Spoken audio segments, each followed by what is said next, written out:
Welcome to Polyglot podcast. I'm Christian, and today we have Deni as a guest. Welcome. Hello. So, Nice to be on the podcast. yeah. So, where are you, Deni, now?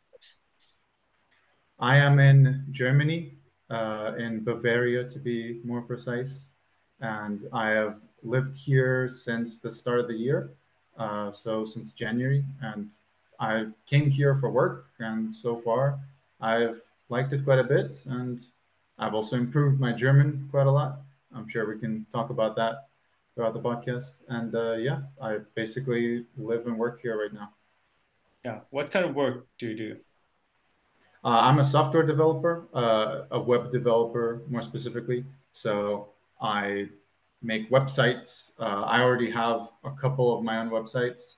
My personal site is denimintsaev.com if anyone wants to reach out for whatever reason. And yeah, I'm a web developer. I do both front end and back end and database stuff, whatever. So that's what I've been doing since basically since I finished my degree last year. Yeah. Yeah. Let's talk about that in some point. But let's start from your hometown. Where did this all start? Your language journey? I would say my language journey started in 2016 um, when I was in Russia. I was born in Moscow and I lived there until I was 20 years old. So until 2018. And the first language where my language journey began was Japanese. And it was mostly just self study. I did study it at university as well, but very quickly I realized that it was just not efficient to go with the university program for Hmm. me. So I just did a lot of self study and I barely even kept up with my university assignments. Yeah. Thankfully, a lot of it had some overlap because I wanted to go through the same textbooks anyways. I started with Genki, and then for more advanced Japanese, I moved on to Tobira, and it just so happened that those are the same textbooks that I ended up using at university. So yeah, but I didn't really do the assignments much, uh, to the dismay of my teachers because I think maybe a couple of them felt a little frustrated because like they thought I was good at learning languages, but I really didn't want to do my studies academically speaking. So yeah, and in 2017, no, actually 2016, near the end, I also picked up German. But then after about a year, I realized that it was just not efficient to learn both languages at the same time. So I put German on kind of the back burner. I took a break from it, and then I continued with Japanese. So it's now been over 7 years. Although I've not really been that active in the past couple years since I came back from Japan for my exchange year. And I really want to do more. I want to learn more kanji and improve my reading abilities. Right now, I'm actually reading this book by Haruki Murakami. If there are any people who uh, follow me on YouTube, they would know that I've been reading this book for a while now. It's called Wind Up Bird Chronicle, and I'm almost done with this first volume, but I've just been so lazy, if I'm being honest. And there was also a big section of it that's just very boring, and it's just about an old man who's telling a story from going to war. So I really just want to read more and yeah, improve my reading abilities in Japanese. But yeah, I would say my journey started in 2016 with Japanese. I did Yeah. already speak English by then, and I think I spoke quite well. I have many YouTube videos from that time. So if anyone wants to have a look at those. Although I don't think there are any good videos from that Mhm. time. Yeah, I don't know. I don't think anyone has good old videos. Yeah, it's strange to me that I've been making videos for about actually over 11 years now. Oh wow, how did it start? Did you start making like language related videos or something else? Language related videos I started making in 2016 when I started learning Japanese. Before then, it was just kind of random. It was video games and like speed cubing. For those who don't know, speed cubing is when you try to solve Rubik's cubes as fast as possible, and it's like a sport basically. I go to competitions and stuff, and just last month I went to the World Championship in South Korea. Uh, Wow. that was quite fun. Was that your first world championship? No, it was actually my third. In 2017, I went to Japan. I mean, not Japan, France, to the World Championship. Then I went to the next one in 2019, and then they canceled the one in 2021 because of COVID. And now it's my third time. How do you start learning it? Do you just watch videos and learn some patterns, or how does it work? Yeah, you can look up tutorials on YouTube how to solve a Rubik's Cube. There are different methods you can use. The beginner method is the most popular for beginners, although I prefer to use the Ru method, which can also be decent for beginners, and it's also How many quite fast. methods are there? Probably dozens, but there are only a couple that people actually use competitively. Mm. But And yeah, are it there? doesn't take much. It doesn't take much for you to go to your first competition. Like you just learn how to solve it, get it down to like even like down to a couple minutes, you could already go to a competition. Yeah, I saw actually a documentary on Netflix about the Yeah, this community. Yeah, so was it yeah, the the speed cubers. American guy and the German guy who are like the top two, like top I Rubik think cube it's the guys? Australian guy is the other guy. Yeah. Oh yeah, yeah, Felix. maybe. Yeah. And so how quickly can you solve the Rubik's cube? Uh, well, the normal like event with just two hands is I'm about 11 seconds on average, Wow. but Okay. there are also other events. And the world record is like 3, 4 seconds or something like that, wasn't it? It was actually beaten this year. The new Yeah. record is 3.13. I actually saw the guy from the documentary. It's that Mm. guy, the American guy. Yeah. Uh, he beat it, and I saw him at the World Championship as well.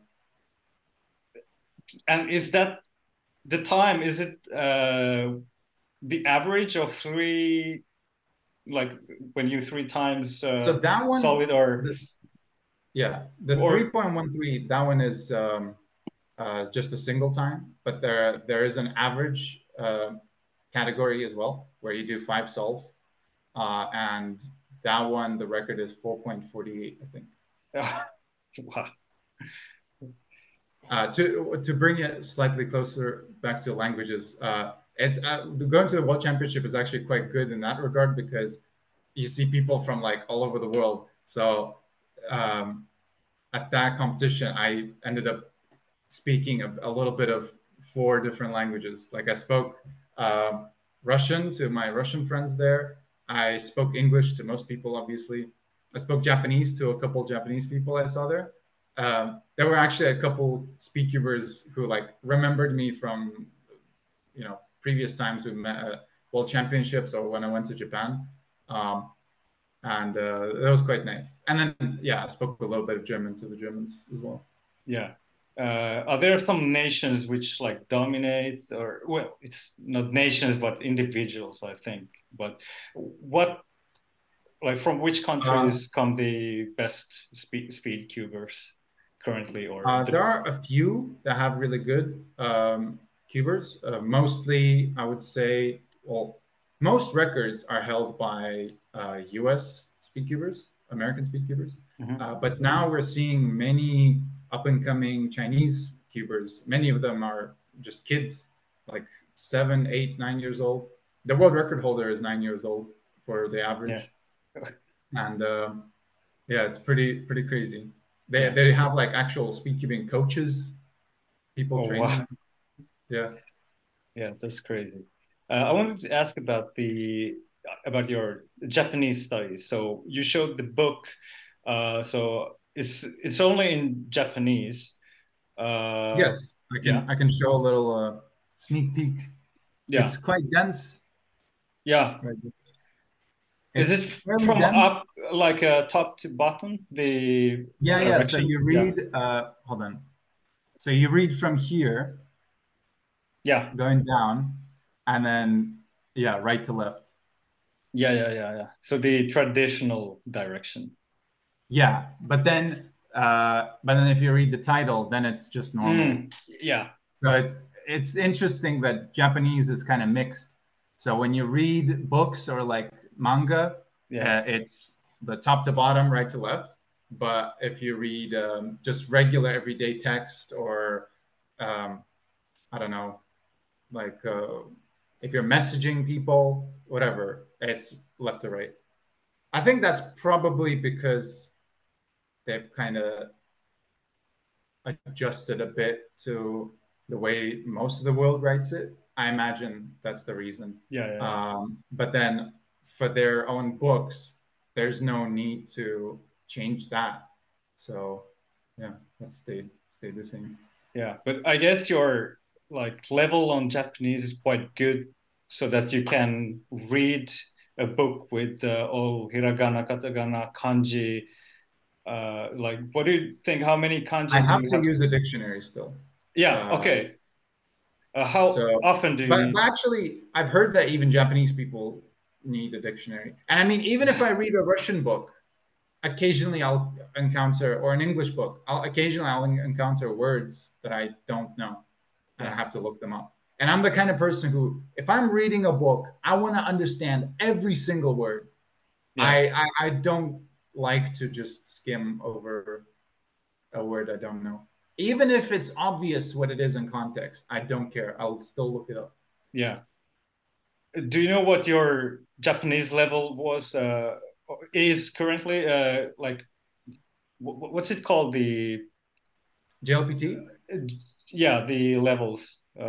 Well, I have the N2 certificate, but that's really, I don't know. I don't think that's a very good metric Yeah, of your language ability or your Japanese ability specifically. yeah, Um, so that's not really what I go by. Because there are people who will like really practice the actual exams and then they'll pass with like flying colors, but that doesn't mean that they're better than somebody else who uh, didn't do as well, but then they probably speak better and write better and read better. They just didn't prepare for the exam. Like yeah, I'm sure if you took whatever the Finnish equivalent is, um, you probably wouldn't do as well as somebody who really prepared for the test. yeah, yeah.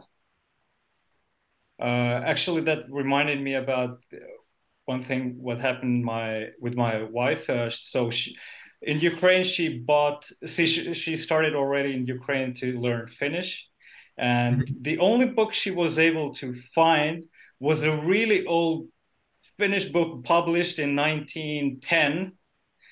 Mhm. And yeah, she showed me maybe last year, and like sometimes we practice together. I read something in Russian and she helps me with that, and sometimes she reads something in Finnish and I help to translate if there's something she didn't understand.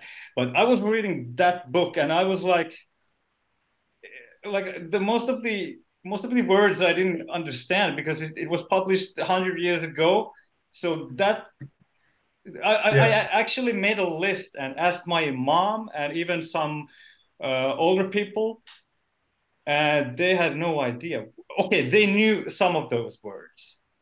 yeah, Yeah, that was a funny experience. that's interesting.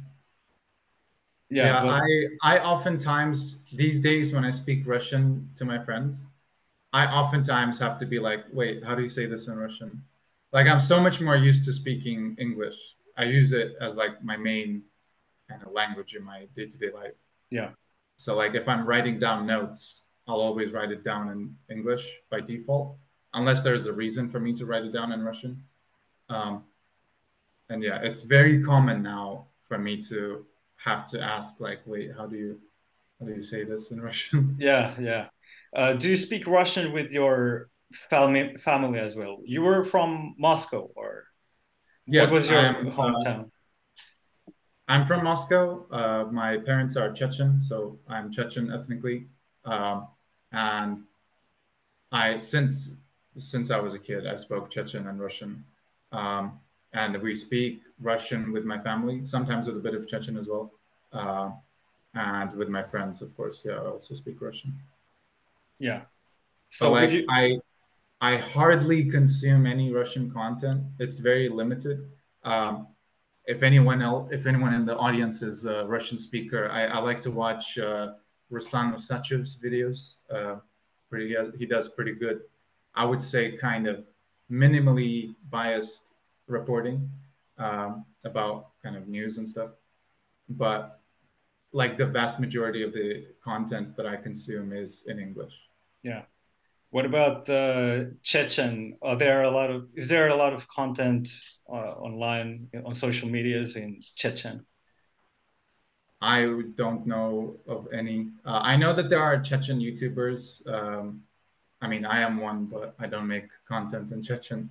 But I don't know of anything really. Yeah. Um, so in your childhood, did you speak Chechen with your family, or was it both Russian and Chechen? So until I was around 5, which is when I went to, uh, well, I was already going to kindergarten, I spoke only Chechen. And then because I couldn't speak to anyone else living in Russia, living in Moscow, uh, my parents taught me Russian, and then that kind of became Mm, the main language I spoke. yeah. And were your grandparents from Chechnya, or had they already migrated to like Moscow or other parts of Russia? My parents are from Chechnya. Okay, yeah, so they were already born there. Yeah, Yeah. Uh, Maybe you can tell some basic information about Chechnya. I think not everyone knows about Chechnya if they are not that good in geography and yeah. Actually, it's kind of interesting. When I was in the UK, um, every time I met somebody, I had to usually explain what Chechnya was. Like people didn't really know. But then in Germany, I usually when I tell people they do know. But also that my experience might be a bit skewed because when I was in the UK, I was a student in university, hmm, and now I'm working, so I'm talking to older people, and it's yeah, more likely that they're familiar. yeah, Um, yeah, yeah, but there are also many more Chechen people in Europe, and like I mean Europe excluding the UK. So in Germany and Austria, especially German-speaking countries for some reason, hmm, um, there are many Chechens. But yeah, so Chechnya is part of Russia in the south. It's in the Caucasus region. So with Dagestan, Ingushetia, that's where Chechnya is. So it's right on the border with Georgia. I always tell people that like Chechnya and like Chechen people, it's like a lot less European than it is Middle Eastern. Like hmm, culturally, yeah, ethnically, linguistically, even a little bit, it's a lot more Middle Eastern than European. Even though technically it's like still in Europe, but like yeah, right under the mountains is already the Middle East. yeah. So yeah, it's kind of right on the border. Yeah, do you think So that it's because of the influence of like Islam and also like Persian empires maybe, and because of the yeah, history? yeah, it's Islam definitely plays a part in terms of culture. When I briefly lived in Turkey, um, whenever I told people that I was from Chechnya, they're like, "Oh, my brother!" Like Yeah, people are more friendly because they feel like, "Oh, I'm one of their own." yeah, And also, people always thought I was Turkish.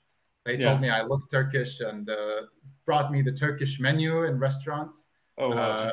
and like tried to speak Turkish to me, and I was like, sorry, I don't speak it. Yeah. I did learn like a few phrases while I was there, but learning a few phrases is not comparable to Yeah. actually Yeah. learning Yeah. the language. And yeah, so it's like culturally a lot more similar to like Middle Easterners. Um, and then, but then also that kind of influence doesn't affect, uh, the ethnic group, right? But like I mentioned, Chechens look more like Middle Easterners as Hmm. well. So I think it's more than just influence. Yeah. And can you name something that's like unique for the Chechen culture and I mean something that's unique to Chechens and maybe not Ingushetians or Georgians or people around that area. Actually, Chechens and English people are very close, like pretty much in every regard. Geographically, they're right next to each other. Hmm. Ethnically, very close. You'd be hard pressed to tell apart an English person from a Chechen person. Linguistically, I'm pretty sure that English and Chechen are the only languages in I think it's the North Caucasian Hmm. language family. I'm Correct me if I'm wrong in the comments, but I think they're the only languages. Like they're kind of unique in that sense. They don't really relate to like European languages or even Arabic. They're kind of their own thing. Probably because it's more isolated because of the mountains, because of Yeah, yeah, yeah. geography. So yeah, and then something unique. There is like in terms of cuisine, there are unique dishes. One thing that I really like is Cepelgash. If Hmm. Shout out to Chechens in the audience, but that's a really good one. I don't really know how to describe it. It's like it's in the shape of a pizza, but it's not a pizza at all. It's Okay. like this dough kind of thing that has a cottage cheese inside of it. It's really nice. I don't know how to describe it better than that. Yeah. But yeah, Do that's uh, Chechens, yeah. Do that's one thing I definitely miss. Chechens also like to dance? Like I've seen, like I've got some cousins who are half Armenians, so their uncle Yeah, posts a lot of stuff about that area. So I've seen like Armenians, Georgians, and people from the Caucasus. Like they have yeah, all these beautiful traditional costumes and their traditional dances. Is that a yeah, big thing yeah, also in Chechnya? yeah. That's like the Caucasian dance. And when I say Caucasian, by the way, I feel like I hate that it's now basically become the word for like white person. But Yeah, to yeah, me, yeah, yeah. Caucasian means something to do with the Caucasus region, which Yeah, is an actual. that's how I think also. Like Okay, Caucasus, the Caucasus Mountains, like areas. I think Yeah, people in America they would think like, oh, that means white, yeah, but I think Americans, but they think a bit differently about many yeah. things. But anyways, that's like the Caucasian dance, and I actually went to like practice for those dances when I was a kid. Um, Although I just don't like dancing in general, so I didn't Yeah. really stick with it. But yeah, that's one thing that's quite unique. But it's not uniquely Chechen. Yeah, Um, it's true. it's Caucasian kind of more Yeah. generally. And then yeah, I quite like the traditional clothing as well. Something you'll notice about the dance is that you'll never see the two dance partners touch each other, which is Mm, a like a traditional thing because you're not supposed to even touch each other before marriage. So yeah. that kind of is also seen in the dance, and if you look at it, it looks kind of like the uh, the man is like protecting the woman, sort of. Yeah, yeah, yeah. I think that's what it's meant to represent. But it's really cool, kind of beyond that, because there are these kind of freestyle sort of sections where the man can do like a bit of a freestyle. It's kind of I don't know how to describe it. They kind of I get think I know what you're talking about. I think I've seen like on Instagram or somewhere where yeah the women is watching and they have like their own yeah freestyle yeah. Yeah. like They'll like kind of take a bit of a break and then like first you'll say for example the guy does his kind of freestyle and then they'll change, and then the girl does her Yeah, part, yeah, and it's kind of cool. And they'll like bring attention to each individual dancer, and then they'll continue, with the dance. It's pretty cool. yeah. Uh, I think I've seen also some dances where like females and males don't dance together, but I think maybe that's more from the Middle East and not Caucasus area. Or do you think I'm do not you too also familiar with that. have like dances where only men dance together and like there are no women? Mm, I'm not sure that I have seen that, to be Yeah, honest. I think yeah, every time I've seen it, you split up into two groups where on one side you have the men, the other side you have the women, and then they'll kind of make a pair. And it doesn't have to be like, it's not like a romantic thing, same as in hmm, Western dancing. It's yeah, just a man and a woman, and then they'll dance kind of in the middle, and people will spectate. That's why I always, as a kid, I always found it very embarrassing because it's not like everybody's dancing in pairs. It's just everyone's looking at you. oh my god, yeah. But there are also like performances where you'll have multiple people all together, and they'll do, as opposed to like dancing in pairs, they'll do like a whole performance. That's also a thing. And I remember having to practice one of those performances. Yeah.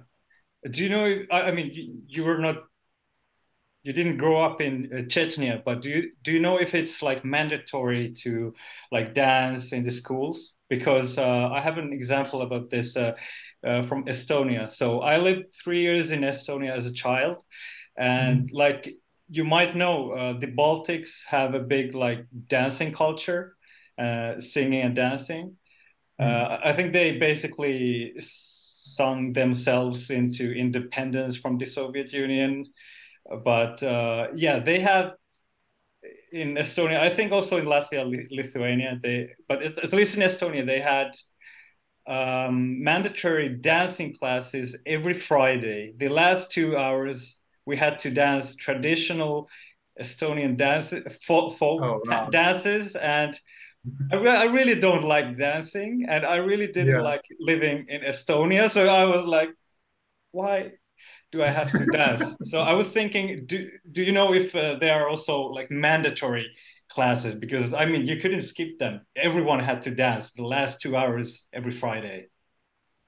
Um, I mean, I have been to Chechnya quite a lot, especially as a kid, but I've never heard stories about that being mandatory. I don't think it is. Mm, yeah, yeah. And I've heard not about dancing, but was it Armenia or somewhere where chess is like mandatory subject in school also? I wouldn't know about that. I had chess like as a, you know, like an activity you could choose to do. Like you could to go to chess class, but you had to like pay for that. I think it was like $5 a month or something. Yeah, Uh, I don't think I've heard of that being mandatory, but maybe in Armenia, I don't know. Maybe in yeah. Georgia because they have what's his name, Garry Kasparov. Was Kasparov from Georgia? I thought he Yeah, was. yeah, Ah, okay. Oh, yeah, yeah. This went. Yeah, Soviet Georgia. Yeah, yeah, yeah. yeah, Yeah, I thought. Yeah, my next question was going to be like, was Garry Kasparov actually from somewhere close to Chechnya, Dagestan? But yeah, yeah. Very close, Georgia. Georgia. Yeah, yeah. Are there any like famous people with Chechnyan origins that people might not know is Chechen or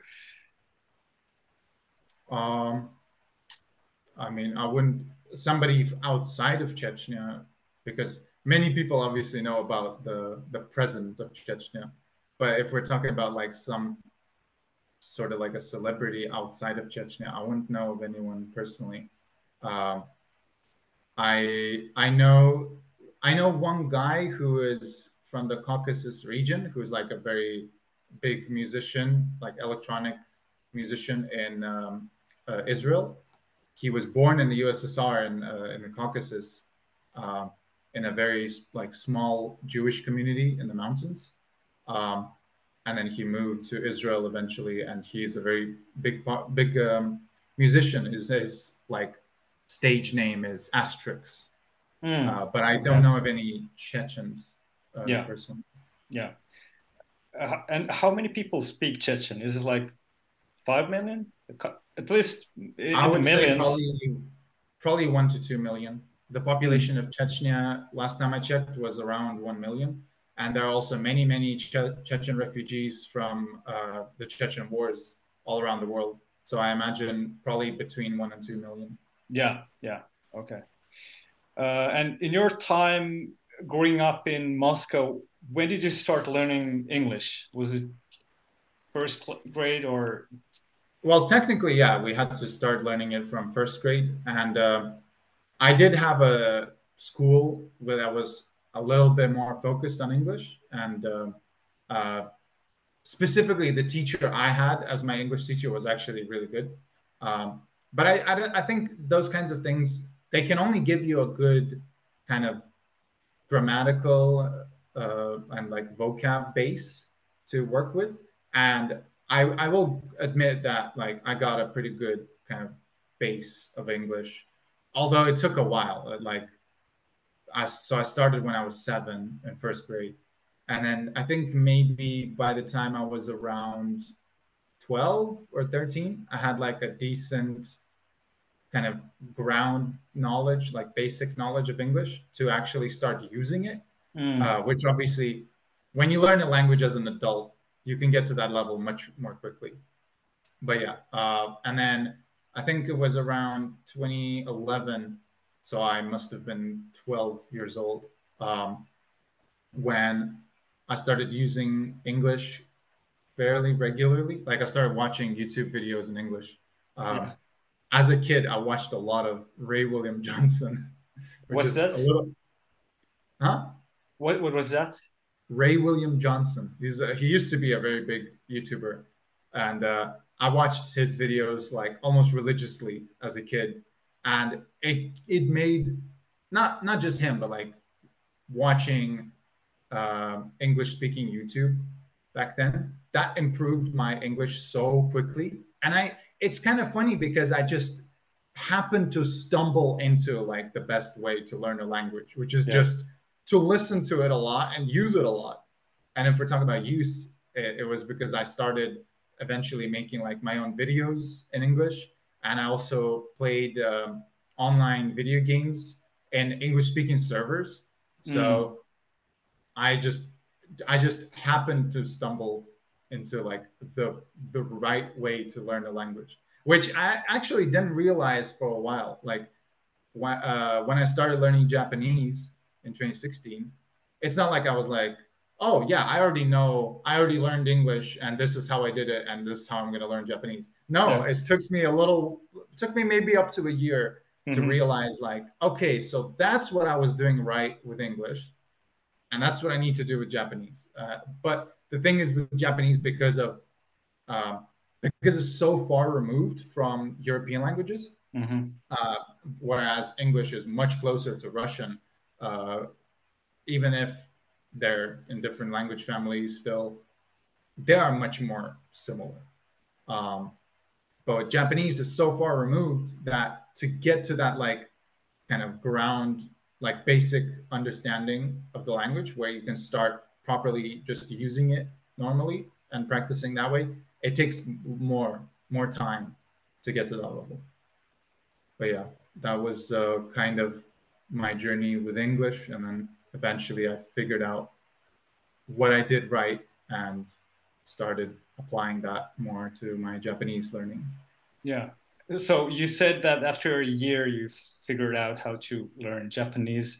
Uh, how was your first year learning Japanese then?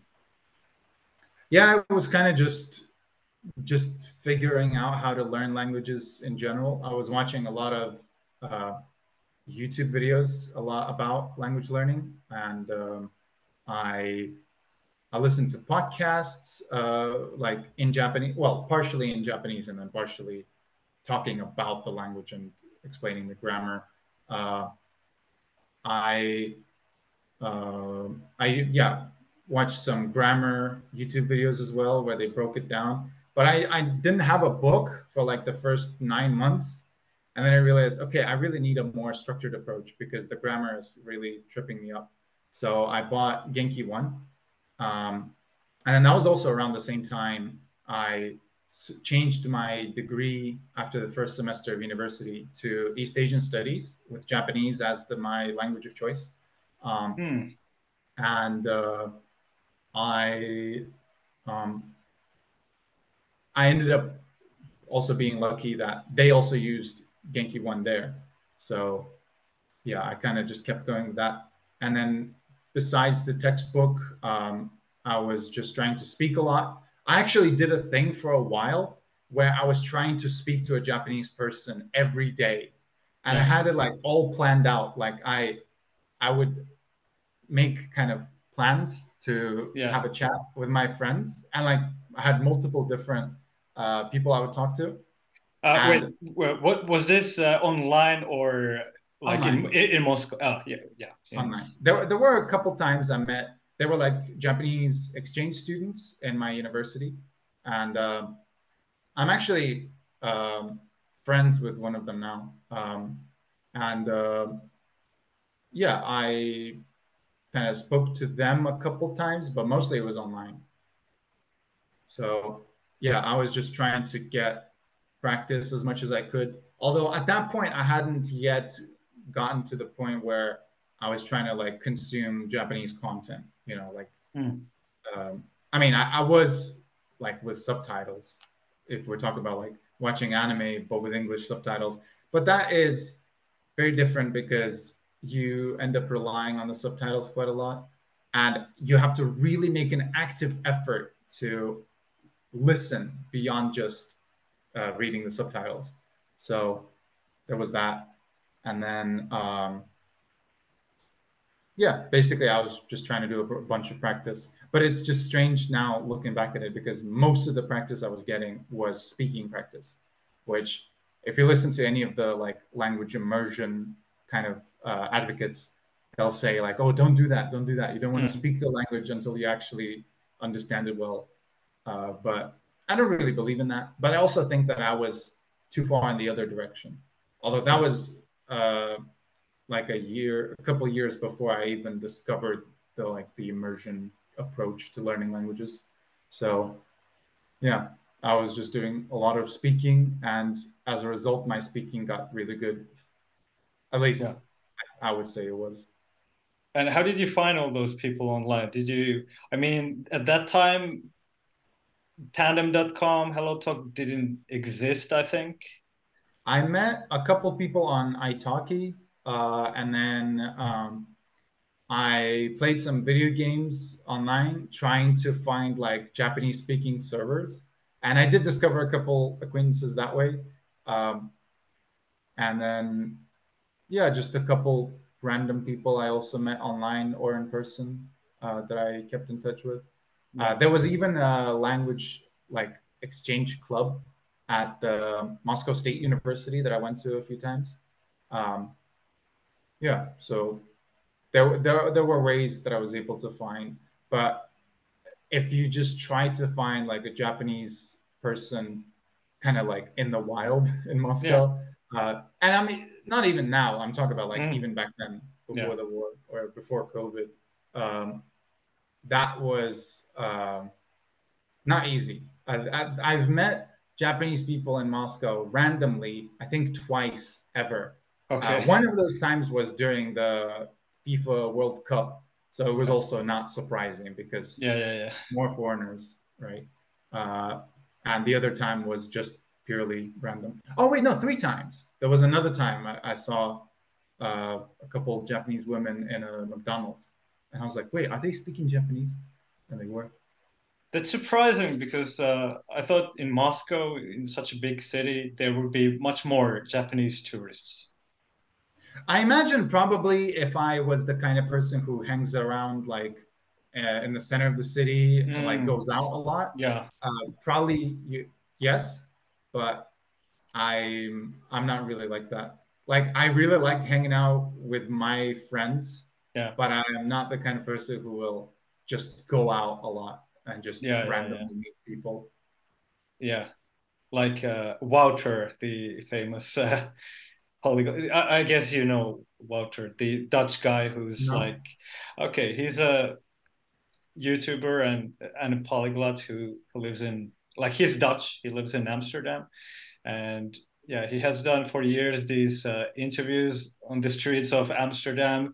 Like nowadays, he has like shirts where it's written like, if you speak more than three languages I don't speak, you get 150 euros or 50 euros or something like that. So he has been, I think, for the past decade in the streets and speaking to foreigners. So that's how he speaks quite many Hmm. languages.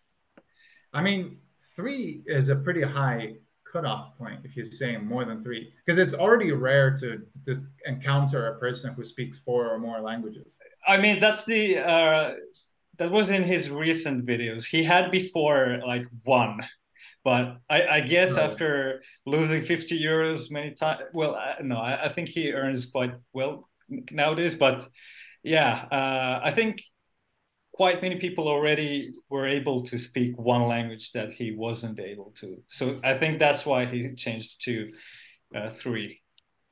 yeah. All Yeah. right. But yeah, Interesting. I feel the same. It feels a bit weird just to go outside and speak with strangers. Yeah, it's not something you do that much in Finland if you're not like drunk or crazy. Yeah. Germans are quite outgoing, I think. Oh, Um, okay. I see, especially at least like where I live, it seems like people are pretty outgoing. Although I live kind of outside of the city, Where do so you live in? Which city? in the Munich area, Yeah. Okay. and Munich is quite a like a kind of a bustling city. So there's a lot of nightlife there. Uh, Many people, going out and stuff, and it's a very nice city. But it's just not my kind of thing. Like I've Yeah. tried going out like that, like to bars or clubs, but I just very quickly realized it's not my thing, and I prefer just hanging out with my friends. Yeah. Yeah. I feel the same. Even though I had my like party stage of my life when I was in the university, like high school, university, 18 to 23. But after that, I was like, yeah, not my thing. Yeah. So I guess after wait, you studied East Asian studies and Japanese. So did you graduate? Did you get your like master's or bachelor's? And what did you do So after that? back East Asian Studies was when I was studying in Russia, and I ended up actually transferring to a university in the UK for specifically for Japanese studies. And I had 1 year abroad in Japan, which was my third year. Although, unfortunately, that landed straight on the pandemic. So Oh, most of the time I had to spend in my room. Um, okay. but yeah, uh, but I have a bachelor's in Japanese studies. It's very funny telling people that because they're like, "So what did you do?" Well, I Yeah, learned Japanese. yeah, I mean, there's other stuff. There's like history, like Japanese history, Japanese culture, those kinds of things. But it mostly focuses around the language. And then the rest of the stuff you just kind of choose whatever you want to do. So the first year I did German in addition to Japanese. But then I realized again that yeah, like one, doing it in university is just not productive. Like for me, I can only learn the language on my own. I can't have someone else teaching me the language. mm, Um, and then in my last year, I chose algorithms and data structures because I was mm, starting to come to the realization that I'll probably end up uh, doing work in software development. So yeah. that's what I went with. And did you? So you took that course while you were doing your uh, studies in East Asian studies. Yeah. after that, did you then start learning computer science, or did you just learn on your own all the Oh, computer science, we had a little bit of it in school when I was very young, like 13 probably. Um, but obviously it's on in school you only get like a very basic introduction. We had like Pascal, which is a very old language nobody uses, yeah, and it was a good kind of spark for me to get interested in computer science because it felt kind of like magic. It's like, oh yeah, wow, you could do all this stuff and you just write a program and it does everything for you, and that felt really magical to me. So I really dreamt about making a video game. So yeah, I started learning programming uh, first in my free time, but then I also did some like extracurricular classes outside of school where I was learning C sharp. I think I did that for about a year or 2 years. Um, but I think most of the learning I've done was by myself. Like I just now I know, like back then I didn't, that I just really am the kind of person who needs to learn things on their own. Like, yeah, and I'm really good at it as well. Like I can learn things in my own time from my own volition. Um, mm, and I find that much more efficient. And yeah, but back then I was just kind of went with what I guess, the normal thing was, which was to do classes. yeah, And yeah, but then in my free time, I learned some game development and Um, eventually, I kind of lost interest. So I mentioned that I switched degrees yeah. at the start of university. At first, I was actually doing programming as my degree, but Okay, at that point, I realized that I thought programming was just not for me. Uh, yeah, but then during the pandemic at the end of 2020, I came to the realization that I actually did find it quite fun. Like I wanted to get into web development because I have a friend. His name is Romance Tracko. If there are any speedtubers in the audience, maybe they'll recognize the name. But he has a personal website where he'll just upload whatever small project he's working on, mm, or big project even. And I just thought that was really cool to just have my own website where I could post whatever I want. Um, so initially, I just made like a simple website with a website builder, but then I thought it would be cool to like actually make something useful. And at the time, I had a need for finding new kanji, new Japanese characters to learn. And I got to the point where I had learned enough to the level where it was harder to find new useful kanji to learn. So I wanted to have a tool that would mm, let you kind of put in a text, and then you could keep track of your own list of kanji that you've learned, mhm, and you would put in a text, and it would show you only those kanji from that text that you don't already have in your list.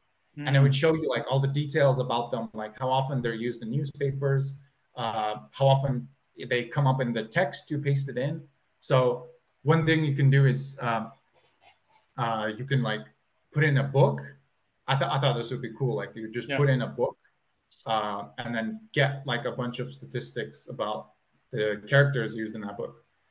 So I thought, why not make that myself? And yeah, then I learned JavaScript. And even with the website builder I was using, which was Wix, it was possible to still do some coding. Like they had that as a possibility. And it was pretty simple, actually. But although the first kind of iteration of that web app, I called it Kanji Sorter. yeah, The first iteration of it was very slow, and the code was just terrible. Since then, I have completely recreated it, and I've made my personal website as like a full stack website from the ground up without using a website builder. That's the website I mentioned before, yeah, denimintsaev.com. And I remade Kanji Sorter as well from scratch, and it's much faster now and a fair bit better. And yeah, so I thought it was kind of cool to have a tool like this, and it made it much easier to find new characters for me to learn. Yeah, that sounds really useful, and I'm definitely going to like include all your links below the video so people Mhm. can like probably check out the kanji builder and your other projects. And I'm Thank also you. interested myself because I'm still a beginner in Japanese. I had my beginner class this year, Hmm. and yeah, learning kanjis. I actually started Chinese 7 years ago, and Yeah, I can't even read that many Chinese characters. But I know I have to start learning the characters, and yeah, probably in some time point also learn the kanji, the Japanese pronunciations for them. So yeah. that project of yours sounds really interesting. Is that the only language related project, or you have also some other ones? So far, it's the only one I have worked on. I haven't really discovered another kind of niche that hasn't been filled. So that was just something that I personally needed because a lot of that stuff I was doing just manually. Like whenever I Mm, would discover a new character and I wanted to figure out, is this actually useful enough for me to learn? Because obviously there are thousands and thousands of characters in Japanese and Chinese, but you don't really know which ones are actually useful for you to yeah, learn, especially when you're a beginner. Uh, and I discovered that that was a bit of a problem because I'd realized that when I started learning kanji, there were a few that I learned that just weren't that useful, but I learned them like near the beginning. So I wish I'd had this kind of tool from the start of me learning Japanese. yeah, But yeah, now whenever I learn new kanji, I even quit like writing them down in a notebook. I'll just look through like the list of kanji that I'm considering to learn, and if I think it's useful enough, I'll just add it to my list. Um, and I don't really do reviews right now. Like my only reviews are, when I read a book. yeah. So I just need to get in the habit of reading more again. Mm, before that book, did you start by reading some children's books, or was it just reading some content online that you found interesting, or how did you progress to that point where you can read a book that which is that advanced? Um, well, I think I kind of started first. I got a good basis of like the grammar and vocab and some kanji as well. I think up to 1,000 kanji from the textbooks I mentioned. So Genki 1, Genki 2, and Tobira.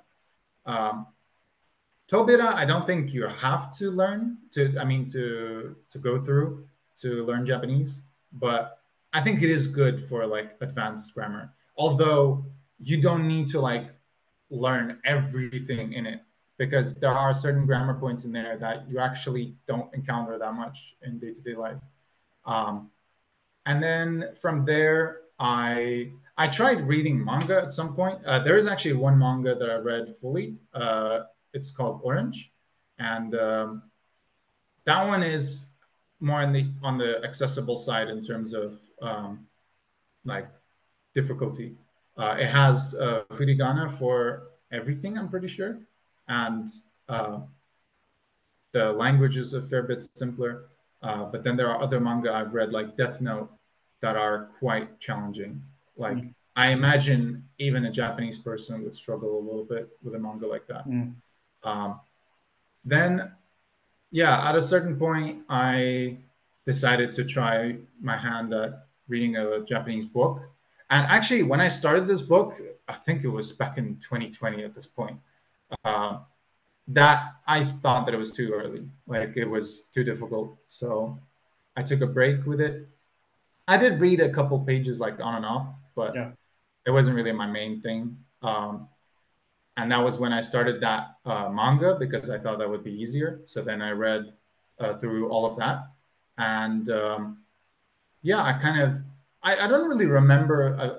I can't really think of like the exact progression that happened. It was just kind of a natural thing. Yeah. And eventually I thought, okay, I feel comfortable enough now to start reading this book. I think it was maybe like from around 1,500 kanji is when it gradually gets easier and easier to read. I think I made a video about like, can you read Japanese if you know 1,500 kanji? Mm. Probably still like the highest production video that I've made. Mm. And I made like a little, I did it like a bit of a test where I wanted to see how many kanji do I actually encounter that are new to me. And in the end, it was like around 1 in 20, um, which is, I mean, it means you're still going to encounter new ones Yeah, regularly, yeah, but that still means you know the vast majority. yeah. Um, and I think, yeah, from once you get to 1,500, and then probably from 2,000 onwards, it's even easier. Uh, yeah, that's when I would probably get into more serious reading. Do you think there are languages which are harder to read and write than Japanese? Good question. I don't know of one. I know the Chinese requires closer to 3,000 characters on average to like read comfortably, Yeah. whereas the figures that I've heard for Japanese are like 2,200 to 500, so a little bit lower. But I Mm. still reckon that Japanese is harder because in Chinese, every character has one reading. So you can transcribe foreign words pretty easily in Chinese, as far as I know. But then with Japanese, it's multiple readings. Like some kanji have probably like a dozen readings. I'm pretty sure. There are also ones that have only one, but those are quite rare, I think, as far as I know. Mm. Um, I think usually you'll have like two readings, probably on average, two or three. Yeah. Yeah. Because I think when I think about languages which are hard to read and write, I would, yeah, for me, I would personally rank maybe Japanese first and then Chinese. And yeah, I don't know how you write Thai or Tibetan, but I've heard that the orthography is really weird, a bit like which is the case in English or French or Celtic languages. But yeah, I don't have any experience about them, so that's why I think yeah, Japanese and Chinese might be one of the hardest ones. Yeah. And besides the characters, the writing system in Japanese, what was hard in Japanese? Was vocabulary or grammar? And what kind of maybe grammar structures were uh, hard to you? Mm, I can't think of anything in particular off the top of my head. Um, there are a couple that are more challenging where it's a fair bit different from English. Like, for example, when we're talking about giving, there's like three different verbs that you have to learn. And there's one where it's like receive, which I guess is more similar to like the English receive. It's more of a direct translation. But then there's give, where it's like you're the one giving to someone else. And then there's give, where somebody gave to you. So it's in the other direction. And that's a different word. And then there are also actions where you can um, append those same verbs. So you could say, like, I don't know, like you could use like the temporal form, which would be to imply that you were kind of receiving the action, or the te ageru form, which is to imply that you were kind of doing the action for somebody, and tekururu is like somebody was doing the action for you, right? Mm. So yeah, there are a bunch of things that are kind of tricky, but I think as a person, I've always found grammar fairly easy to learn. Like maybe that's the reason that even though I'm more kind of um, computer oriented, more kind Yeah. of that's kind of more my thing. I still really gravitate towards languages because they have a lot of logic Yeah. and a lot of these kind of rules in the grammar specifically. And I never really found grammar to be that difficult. One thing that is always difficult that people don't really talk about when it comes to another language, especially another language that's far removed from your native language, is that the way they think is different from the way you think. So you Yeah. could speak perfectly grammatically correctly, and you'd still sound unnatural because the way you're thinking and structuring Mhm. your sentences is just not how they would think and structure Yeah. the sentences. So oftentimes when you ask somebody like, "Oh, how do you say this?" They'll try to oftentimes when somebody is not like familiar with learning languages and like these sorts of issues with translations, they'll try to translate directly what you said, Yeah. but then they'll be very apprehensive about it because they're like, well, that's how you translate it, but that I would never say that, Yeah. right? Yeah. Yeah. And it's because you're asking the wrong question, right? You have to ask them more along the lines of like, how would you say this sort of thing? How Hmm. would you kind of uh, try to get this idea across? Because the way they might get that idea across is probably different from the way you would.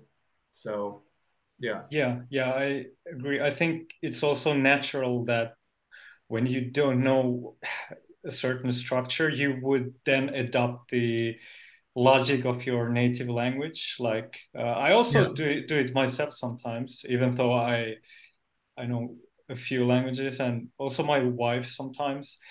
So what I was thinking now, do you think you have an advantage?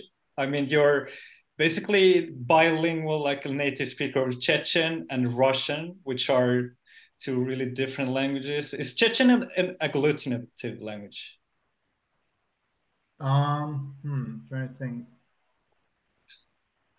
Anyways, I think the Um, logic is quite different from Russian, right? oh yeah, Chechen is very different from Russian. One thing that Chechen has that's fairly unique is classes, which initially I mistook them for grammatical gender, but they're not grammatical gender. Hmm. There are four different classes in Chechen, and one thing that immediately kind of was a red flag in my mind was when I was still thinking about it as grammatical gender, I thought, okay, so there I guess there are four grammatical genders, and then there's also this like plural form. So then every word can have one of those four grammatical genders, and then the plural is Mm. whatever that other plural form is. But that's not how it works, because so certain like classes they can have a corresponding plural form. So it's not like there's a universal kind of plural. Like in German, there's always der, that's masculine, die Mm. is feminine, das is neuter, and then die is also plural. So, but like for masculine, if you want to get the plural, it'll be die. For feminine, if you want to get the plural, it'll be die. For neuter, if you want the plural, it'll be die. Mhm. But that's not the case in Chechen because again, it's not grammatical gender; it's their classes. So Mm. um, for a specific word, there will be kind of a pair where you have the singular class and the plural class. Oh, Um, so yeah, in and like in but then Swahili, that's like in Swahili. They have, I think, 18 or no, they have like more than 10 noun classes. hmm, So the plural forms are different than the singular. So I think it's the same yeah, in Chechen, but Chechen just has four, which isn't that much as in like Swahili and the Bantu languages. I think they have like between 10 and 20 noun classes. yeah, yeah, and then the verbs also change depending on the class. Although verbs also do change in a language like Russian based on the grammatical gender, but not in all forms. Yeah, Like past in in the past. past, Yeah. yeah, in the past form, it'll specify what Mm. grammatical gender it is. Yeah, yeah, yeah. That's why it's a lot harder in I guess maybe a little bit of a controversial topic, but like it's a lot harder in languages like that to Yeah. talk about like people who don't identify as either gender because Yeah. the grammar just doesn't allow for it because Yeah. every other word in Russian or in German Yeah. you have to specify the gender. Hmm.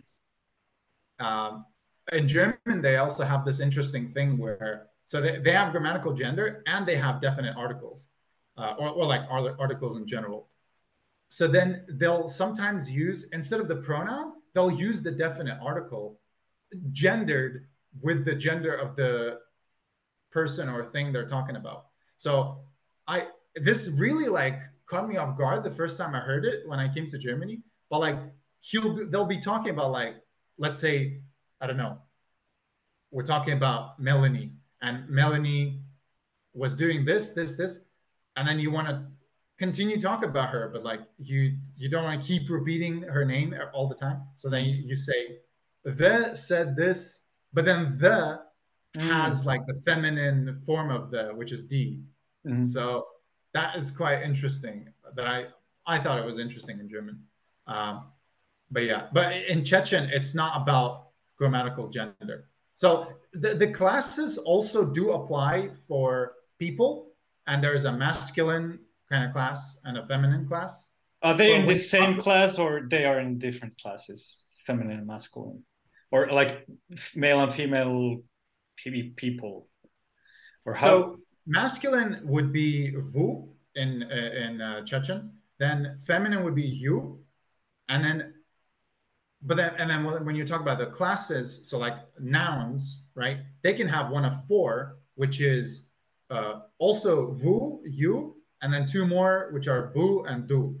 So um, there is like sort of like gender involved when you talk about people, but when you talk Mhm. about things, then it's different from like European languages with grammatical gender, because then it's like one of these four things that are not gender, they're just uh, grammatical thing. How do you know to which noun Oh, class some things belong yeah, to? same as in European languages. You just have to know. You just have to learn it. Okay, So because like in German, if I'm learning like dog, I have to learn der Hund, right? yeah. Masculine dog. Same in Chechen. So in Chechen, dog is Jal, and ooh, which one is that? Jal you, I think. It's feminine. I'm pretty sure it's you. Yeah. So that is something I find kind of interesting about Chechen that is, I think, is a little unique. Does Chechen have grammatical cases? No, it's all so. Again, there's no like grammatical. Oh, sorry, cases. Cases. Um, yeah, I I'm actually not sure. I don't know Chechen grammar as in depth as like other languages that I learned as as my foreign languages. Hmm. Um, I do have a Chechen textbook, which is where I learned all the stuff about the grammatical cases. Mm. Sorry, classes. Um, but I don't know much about cases in Chechen. Uh, But the classes they affect verbs as well. So like mm. if I want to say, let me think of um, even like the verb for to be, which I mentioned, actually the bu, vu, do, you. Those are the verbs for that. That's or the verb singular for to be. So Mm. if I want to talk about like I am, I would say so vous. But if I want to talk about like she, if I want to say she is, it would be EU or you, like Hmm. there is a girl. Um, and I guess it's similar to grammatical gender, but it's also different. I don't. That's. I wish I knew the grammar more in depth in Chechen, so I Yeah. could talk about it more. But that's kind of the surface level understanding that I have. But Uh, like, there yeah. are many verbs, but like specific verbs that actually change based on the class of the noun. Yeah. I think we can demonstrate it with an example. If you don't know the Chechen grammar, like as a native, it's natural. So, what's the word for a house? House is I think. Oh, that's hard. Yeah, yeah. The Okay. Chechen has a bunch of difficult to pronounce like consonants and sounds. Yeah, I So think. there's the glottal stop in Chechen. The like people often bring up the like one of the only examples in English, which is like when people say "uh-oh," like when Yeah, I don't know something is scaring you, you say "uh-oh." yeah. That bit between the and the o, that's a glottal stop, and Chechen has that as a letter. Um, So yeah. I have a story about that. We like as a joke just learned a bit of Adugay language, which is I think a dialect of Kabardian language, or like one of the North Caucasus languages. Mhm. And we recorded some videos with my wife where we tried to pronounce the phrases as well as that we could. So that reminded me about the words and phonemes we learned. So that's uh, why I wanted to ask: does Chechen also have the glottal stop after many letters, like and like after many letters? Because I think Georgian and these other languages from that area have a glottal stop after many different letters and a lot of like consonant phonemes. Is it the same in Chechen? Um, I'm not quite sure exactly what you mean. Like you're saying after letters, but like the glottal stop is its Oh own yeah, letter yeah, in yeah, yeah. comparison That's to. yeah, that's true. Yeah, can a glottal stop? No, a glottal stop appears usually only after consonants.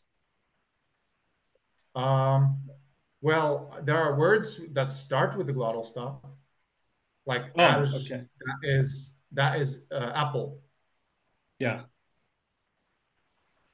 How many Um, consonants Chechen has? Well, you probably don't remember, but I don't know off the top of my head, yeah, yeah, but yeah, there are 40 something letters, yeah, and some of them are written just as like what would be a combination of two letters in Russian, but they're actually the language considers them as one letter yeah, because there are more sounds that Chechen has than Russian.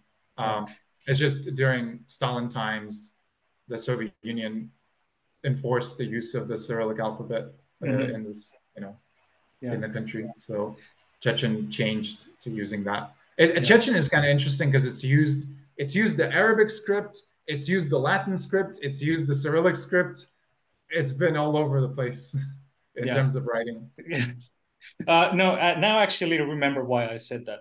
I think when they teach the different letters, they have they have normal K like K, and then they have a like uh, including the glottal stop. I think they like Oh yeah, yeah, yeah. it's like part of the Sorry. letter.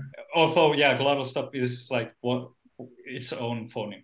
Anyways, back to the example. So house was uh I'm pretty sure. Yeah. okay. And how do you say to the house, in the house, and like that? Do you put something, a suffix after the Oh word, yeah. So or do like you use prepositions? So like at home would be like ah. So like so Tsahu is my if there are any Chechen speakers in the audience, they'll really cringe at my pronunciation because my pronunciation is not that good, but Yeah. um, that means I'm at home, right? So is like home, is at home. So Ah, you add things to the end. yeah, that's what I suspected. The same. So yeah, Chechen is then an agglutinative, and I think you have cases because I think these are different.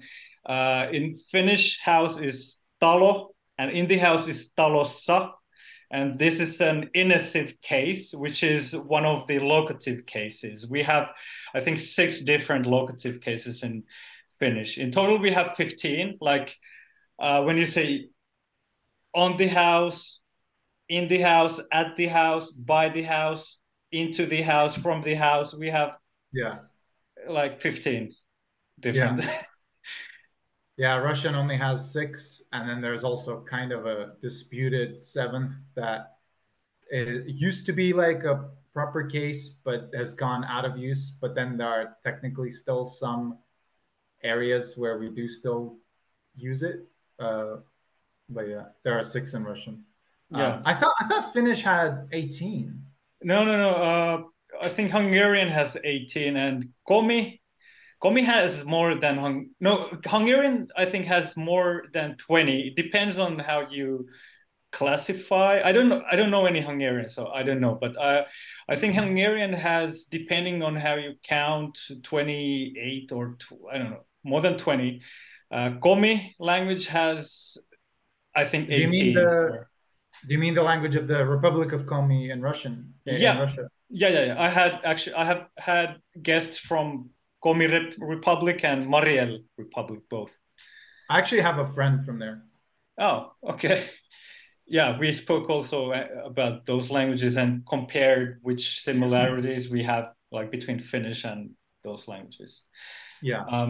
So do you think sometimes when you learn languages you realize, oh, okay, this is more like in Chechen, and oh, okay, this is more like in Russian, or maybe other languages that you know. Does that happen Hmm. often? Yeah, actually, fairly often. I think I have now, having gotten to like five languages, it's more rare that I um, encounter things that are kind of completely new to me in a Mm, foreign language. yeah, Like I can usually associate it at least closely enough to something I already know from another language. yeah. That's why people always say like it's a lot easier to learn other languages once you've already learned like one or two foreign languages Yeah, because it's just I don't know. It's no longer like a completely new thing that you have to bend your brain around. Like yeah, learning English, even though it's so close to Russian still, was kind of a struggle at the time when I was a mm, kid because, oh, okay, so they have all this stuff with the tenses, and it matter if you're talking about the past. Like talking about the past in English is like the most complicated thing because you have the past simple when you specify the time. You have past perfect, which is where something is before a specified point in time, yeah, right? So like by then I had already done that, right?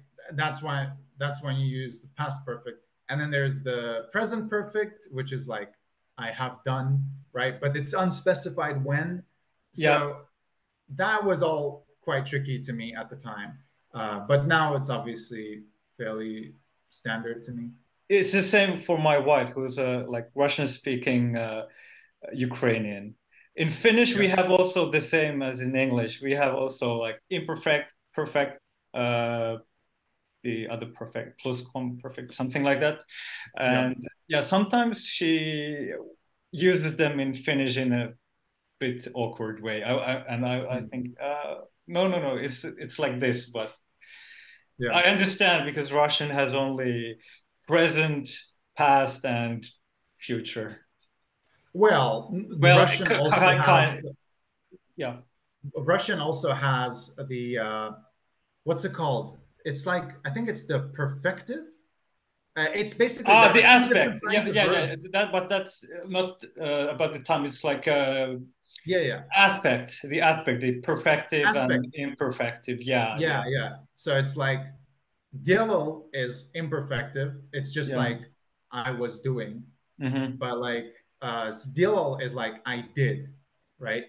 And that also I have seen firsthand that uh, foreigners don't find that quite intuitive. I mean, that specific example I gave is pretty easy because you can directly correlate it to the English did and was doing, but there are other verbs where it's not so obvious. The most of the time, I have no idea which one of the two forms I should use. I have no idea because I usually I don't even remember the second one. I just pick the one that I remember. yeah. Even Yeah, it's I mean, I don't think it's the most complicated thing out there. Like if I want to give the example with like to gift, you could say like daril is like so that one is imperfective. So it's like I was I was giving gifts. Like you could that could imply either that you were giving generally gifts to people, or you could say that was like I was in the process of giving a gift, right? So I could say like um, "Ya daril ye buket," which is I was gifting her a bouquet of flowers. mm, Uh, but like "Ya padaril," right? Po that adds the in that example because yeah. it's different. It's not always the same prefix, but in that example, po the prefix po adds that it's like perfective. So like it's just the one time I gave. So like Hmm. "Ya padaril ye цветы" or "Ya padaril ye buket" is like I gifted her a bouquet. So like it's been done, right? That that's kind of the distinction. Yeah, And sometimes you can make a draw a direct parallel with English, but other times it's not so obvious. yeah. It's yeah. The theory is clear, but usually I just don't remember, and the prefixes, and sometimes it's just they're really different. The other form, and we actually have the same structure in Finnish, but we use different cases. So, for example, I eat the bread, like the process. Yeah. It's like minä syön leipää, but I ate the bread until the end. There was no bread anymore. Minä söin leivän. So you would use a partitive or genitive, or was it accusative? Partitive or genitive form. Anyways, two different cases. So it's a bit I find it so different. crazy how many cases you have. Well, but we don't have any okay, we have a few prepositions, but yeah, we have a lot of cases because we don't have that many prepositions. So that's why we have cases and a lot of like postpositions. Yeah. Yeah. But Um, yeah, Actually, the example you gave, that would be pretty much the same in Russian because like I was eating is like "я ел," I ate is "я съел." still, yeah, yeah, yeah. But for some reason, when I have to change the verb and remembering which one was which, it's still somehow hard for me, even though we have the same thing in like distinction in Finnish, which is much closer to the Russian logic than maybe the English. Hmm. And some other examples are, for example, I have. You know, in Finnish we say minulla on. Minulla is a bit like u minä. It's like Mhm. if you translate it directly, it's u minä. Hmm. Yeah. Uh, and I think that's something that most of the European languages don't have. Like most of the languages have the verb to have. Okay, Russian has imate, but I mean it's not maybe always used the same way. Uh, Yeah, usually you would just say у меня yeah, or у меня есть, yeah, like yeah, by me there is, or by me there exists. yeah, exactly. And what else? I had oh, like for example, in Romance languages, when they say I am what like 30 years old, they say I have like 30 years, and that's usually easy to detect a person who speaks the Yeah. Romance language. So, do you have any experience of maybe in the beginning of learning some languages, maybe adopting the Chechen or Russian way and saying maybe something incorrectly? Or do you remember Um, any? I can't really think of anything off the top of my head, but I'm sure I've made actually with English I had a lot of that. Like in the beginning, I would just say things kind of just the Russian way, and then there are also many words where you think that it's the same thing as the Russian word that sounds the same way because they're both Mhm. European languages, so there are Yeah, many words like that. But then you find out, oh wait, that's it's actually they can't translate that. It doesn't mean the same thing. yeah. Uh, you mean some words maybe which are adopted from French or some? I I don't think even know yeah. where the origins are, but there are just naturally from being both being European languages, there are many words that sound the same. I wish I could think of something of an example off the top of my head where it sounds the same but doesn't mean the same thing. But I can't think of anything right now. Yeah, me neither. I think I came across some examples like last month when I was talking with my wife, but I know that Russian has some German words also. Was it Straf? Was it also the same as in German, like a Oh, fine, yeah, that's fine? there are actually many words between Russian and German that are the same. So like Yeah, Straf, that like oftentimes I'll ask a German like, oh, how to say this, yeah, and then they'll say what sounds like basically the Russian word, and I'm yeah, like, oh, almost. okay, Yeah. got it immediately. Yeah, I think Straf was one of the recent ones I came Yeah, across. I think Kasse is also one. I'm pretty sure Germans call it Kasse. Kasse, like a plastic bag or some no plastic, but Isn't it, some isn't that the checkout in German as well? Let me check that out. Kasse, like the counter, Yeah, maybe. yeah. No, yeah, I just looked it up. Yeah, That is right. Kasse.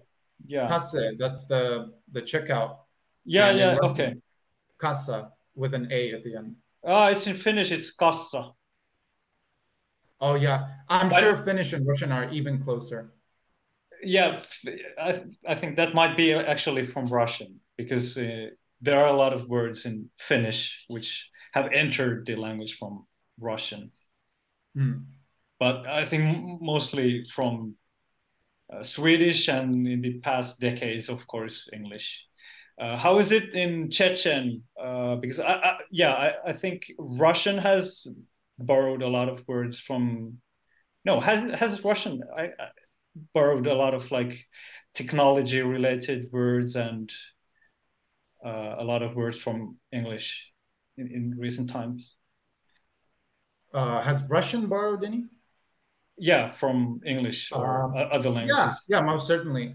I think that's actually true probably for most languages in the world because a lot of like technological stuff comes from English speaking countries. So then Mm. other countries just end up adopting it. And like in Japanese, you'll hear a lot of English sprinkled in. Same in Russian. Yeah, Um, it's kind of funny, like even though like Russia is kind of trying to distance itself from the West, yeah. still like there is a lot of influence. Mm. Like they can try, but like you can't control that kind of thing unless you're Yeah, really. just shut down your country Yeah, fully. yeah, yeah. What about Chechen, or is it hard for you to say because you haven't lived there? Chechen has a lot of influence from Russian, actually. So it's almost like I don't really know like the full linguistic kind of definitions, but I think maybe it's even almost like a Creole at this point because it is very rare to hear somebody or not Creole, like a patois, like where it's very rare for you to hear somebody just speak pure Chechen. Mhm. There'll always be like maybe a third of it is Russian. Yeah, Uh, okay. Many words are just borrowed over. Even like one thing that I discovered when I was trying to learn more in depth was the months. Chechen has like we have our own words for the months of the year. So Hmm. like January, for example, is Najibut, and in Russian it's Yanvar. So similar to the English, Hmm. but um, the Chechens don't use the Chechen words. They'll just say Yanvar. Yeah, yeah, So that's a little bit of a shame. I think it's good to try to preserve your language. yeah, yeah. But yeah, there is a lot of influence from Russian. I think Russian has had also like the old Russian had their own. I'm not sure, but I at least Ukrainian has their own still. So, but I think Russian maybe adopted later the I don't know maybe from French or English or from some language, and then Chechen borrowed these Hmm. that version from Russian. Yeah, most likely. Yeah, most certainly. Yeah. Oh, yeah. I've actually noticed the same happening in many languages. So I'm a beginner in Arabic also, and in some Arabic countries they use the original Arabic months, but in some Northern African countries, I think they like Egypt and maybe others like they have months which sound more like in English. Like I think Yanawir is January in Egyptian Arabic, and Hmm. I can't remember now, but they are quite close. So I think Hmm. that's something that happened in quite many languages. Hmm. Do you have any more stories about your years in abroad and maybe how languages played, what like what kind of a role languages played in those experiences living or traveling abroad? Well, I've had experiences where, you know, I was just living in the country of a language I had learned. I mean, obviously, when I was in the UK, I mean, English is so simple in terms of like that pretty much every foreigner learns it. They can't even really talk about it as like a foreign language, you know, Mm, um, yeah, unless you're talking to a native English speaker, because they'll be like, "Oh, wow, you learned another language." yeah. uh, and then when I was in Japan for my year abroad, I used Japanese in daily life. At least whenever I was able to get out when there wasn't a lockdown Mhm. during COVID. Um, Now I'm living in Germany. I'm using German, and I I did briefly live in Turkey when mobilization started in Russia, so I decided to leave. Yeah, Um, and I learned some basic phrases, but it wasn't really at the level like I knew that I wasn't gonna stay there, you know, like for the rest of my life. So I didn't really think of learning Turkish properly. yeah. But I did learn like a few phrases, some useful stuff, and yeah, I guess that's kind of my experience. I've done some traveling as well, like going to world championships, like I mentioned. Mm, You in that kind of environment, you really get to use different languages because there are people from all over the world. yeah. And how did you choose Germany? Um, well, I had an acquaintance who lives here and works here, And I actually met him through speedcubing. So I met him at the European Championship in Wow. 2018 Yeah. in Madrid. Um, and Yeah, I got in touch with him and I mentioned that I was looking for work in Germany or just like Western Europe in general. And this was when I was still in Turkey. And he got me in touch with his boss because they actually needed software engineer. So I ended up moving here and worked with them. Unfortunately, it didn't really work out. Like it wasn't exactly the job for me. I wanted Mm. to do something a bit different. Um, so right now I'm kind of in between jobs, but as soon as I get, like I've already been hired, and as soon as I get all the documents sorted out, I'll start work as soon as possible. Yeah. But yeah, that basically came here for work. Yeah. And in Germany, are, are you still fluent enough to speak German, or I guess in this industry, it's such an like international atmosphere, and people also in Finland in a lot of like software development companies, they speak a lot of English. Is it the same there, or would it be good to be able to speak German as well? Yeah, I think for the most part, unless you're like a really valuable employee, you probably would need German to move to Germany for work. So it really helped that I had already been learning it for a couple of years before I came. Um, and I was really able to show, like, look, I'm already at a level where I can have some basic conversation, and I'm fast at learning languages. I've learned Japanese, I've learned English. I'm basically I convinced them and uh, was able to show them that I would be uh, like the language barrier would not be an issue. There are companies that have teams, and like in Germany, there are companies that have teams that are English speaking, but I think for the most part, it's German. Like you have to speak the language. Yeah. What about your year in Japan? Is there anything to tell about more about than being inside maybe your apartment, or how was it?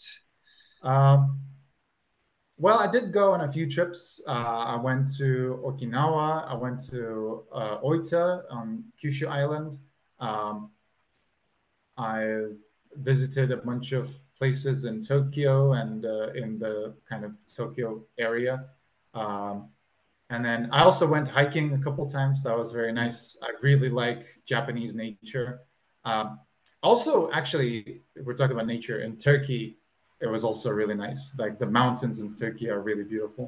Mm. Um, yeah, but unfortunately, there's not that much that I can talk about when it comes to Japan. Like Yeah. 95% of my time I spent just in my dorm. Uh, but I did have a Yeah. bunch of like valuable experiences, and my Japanese got a fair bit, like quite a bit better. Um, so yeah, it was still a good experience, Yeah. and also all that free time kind of uh, aided in me getting into web development. Yeah. Yeah. Yeah. Bad luck that it started then. I guess did you go to Japan in like early 2020? Late 2020, actually, in Okay, so November. it had already started. Oh yeah, Yeah. Yeah. Okay. What about currently? What do you have language goals, or like languages that you want to learn, or just concentrate improving the current ones? yeah, I definitely want to concentrate on my current languages.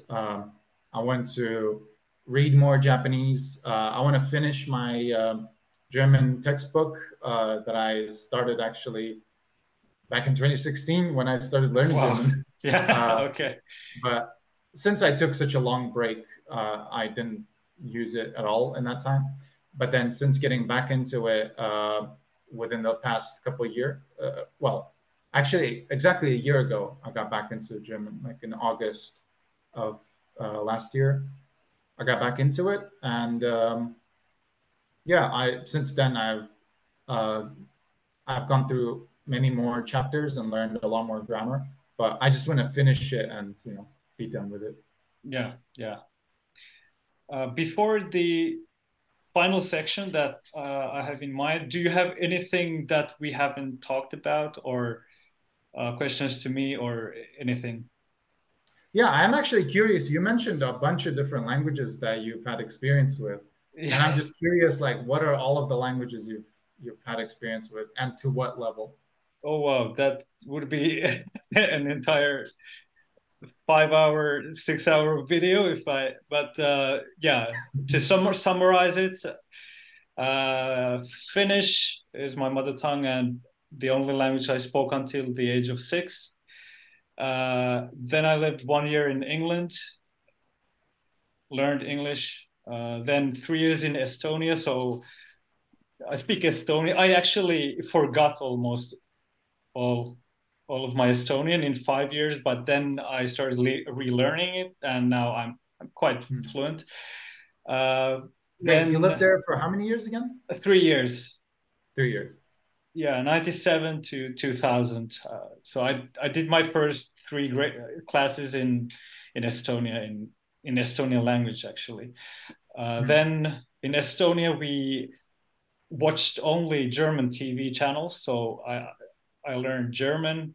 I also had German at school, and Hmm. I continued in Finland also German later. Yeah.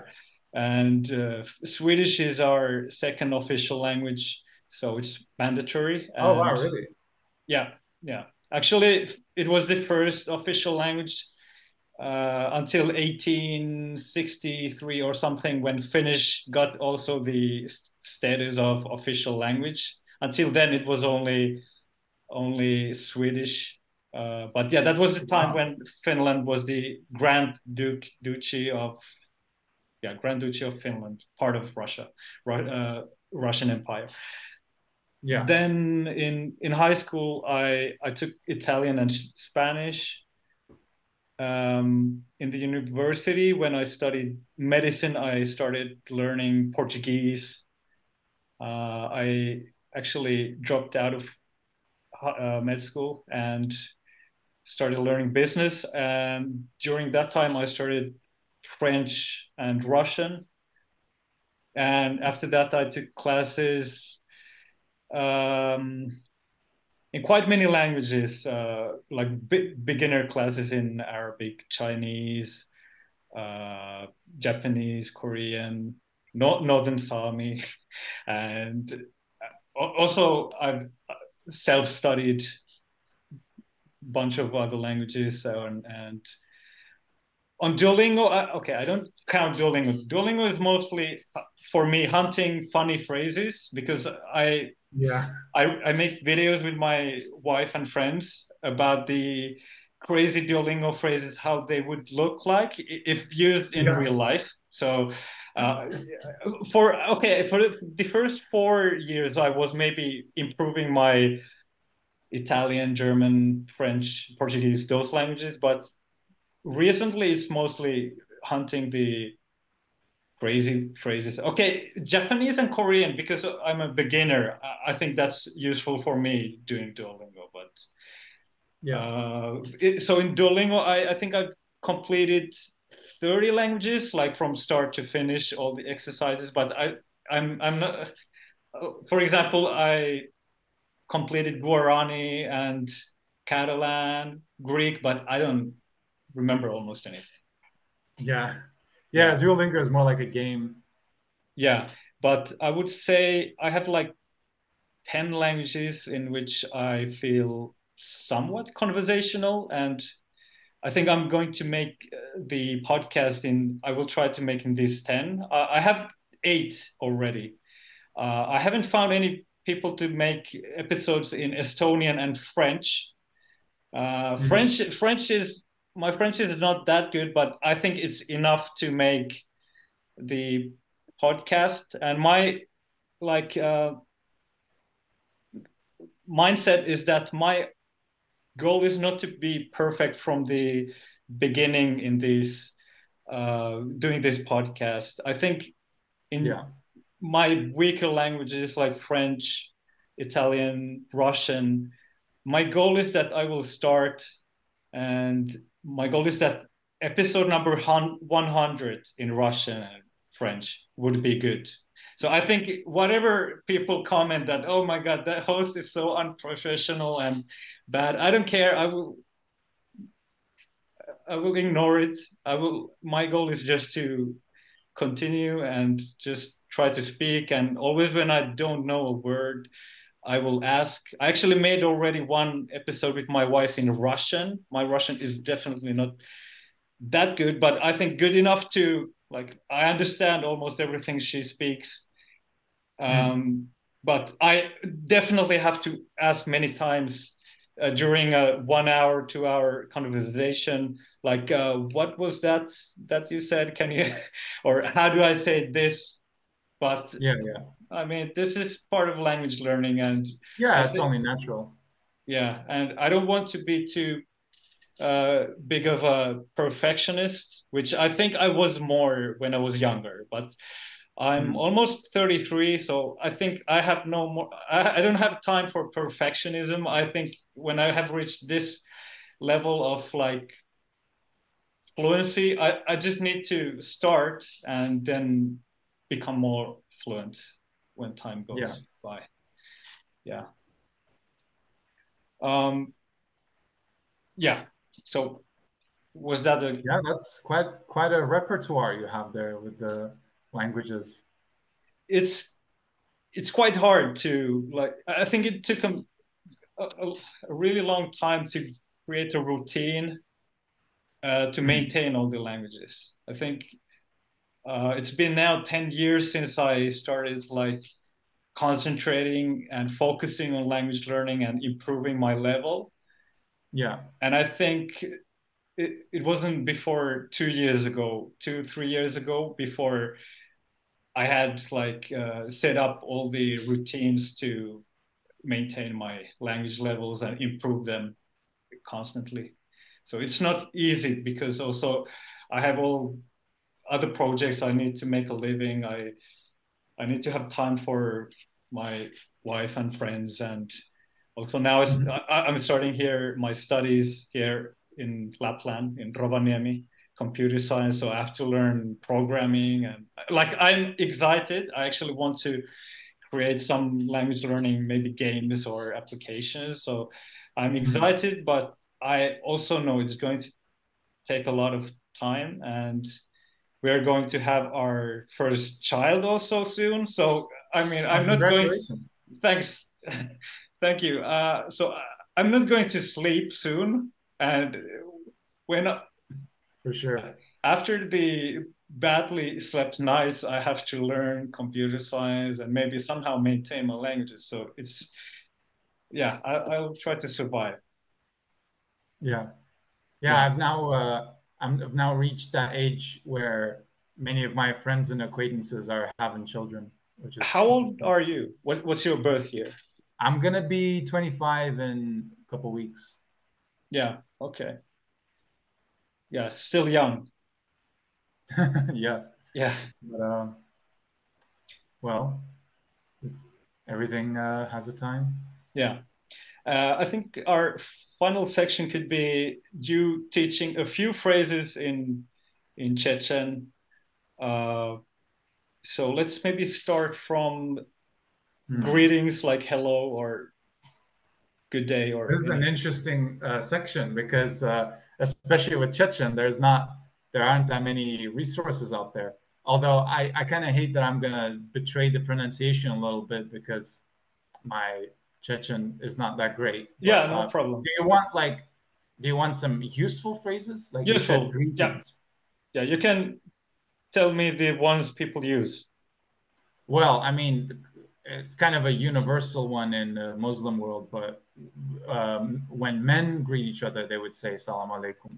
Hmm. Um, but something that I actually didn't realize when I was a kid is only men use that. Women never use that, and men won't use that to women. Oh, So really? the universal one that anyone can use is uh, well, I think you would say like good afternoon or good evening or good morning, depending on what time of day it Hmm. is. So like good afternoon would be dedikil. De is day, Yeah. and dik is good. Hill is like I wish you, like I Okay. hope it is for you. De, So I de, wish you a good yeah. day. Dedikul. Dedikil, yeah. Dedikul. Okay. And then yeah, good morning, good evening. Do you want those as well? Yeah. Yeah. Why not? Good evening is sürüdikil. So sürü is evening. Okay. Sürükül. Sürüdikil. Ah, sürükül. Yeah. So dik again, that's good, and hill is like I wish you. Okay. And then ürüdikil, that's good morning. Ürüdükül. Yeah. Was A it Dick? pretty decent pronunciation, Was it actually. Dickhul or Dickhul? Dikil. Is it I or is it E or U, like Russian U I more? think it's more like Okay. dik. Ürüdükül. Yeah. Okay. Um, then what else? There is also like barkal, which is like high, but I don't think I've ever heard anyone use it. I Yeah. don't know. Okay. I don't know if I hear people use it much. Usually people say either if it's man to man, it would be salam alaikum, or otherwise it would be dedikil. Yeah. Okay. Maybe what's your name and answering that question. Um, I know like exactly how to translate your name or what is your name, but I think usually people say, "Who are you?" So Yeah. that's another that ties into something we were talking about earlier about Yeah. how what Yeah. you would say in one language is not Hmm. necessarily how you would ask that or say that in another language because Yeah. that's Yeah. just not how people think. So you would probably just say homilu, which ho is you, Hmm. mil is who, vu that's that is like to be. And if Yeah. I'm talking to a man, I would say homil vu. If I'm talking to a Homilvu. woman, I would say homil you. Homilvu. Homilyu. Yeah, mil. Yeah. It's Okay. like the English for milliliter, like mil, that mil. Mil. Okay. Yeah. Ho, mil, vu. Homilvu. Yeah. That's again, that's to a man. Yeah. Homilju is to a woman. I'm pretty sure that's like the standard way of asking what your name is. Yeah. Even though Yeah. in English that sounds kind of like, I don't know, doesn't sound natural. Like, who are you? It sounds like you're not meant to be there. Yeah, yeah, yeah, I understand. Yeah, yeah. So do you then answer I am or my name is? If the question is So actually, that one is very simple in Chechen. So I is so, and so Deni vu. ah, so Christian Wu. Yeah. And then if you're a woman, you'd say so your name you. Mm, And if you're neither, then there's no way to say it. yeah, yeah. Yeah, it would be interesting to make a video with people who speak Chechen and other languages which maybe don't have gender or I mean, Finnish doesn't. We don't have any gender articles or anything. We have just han, which is he and she both.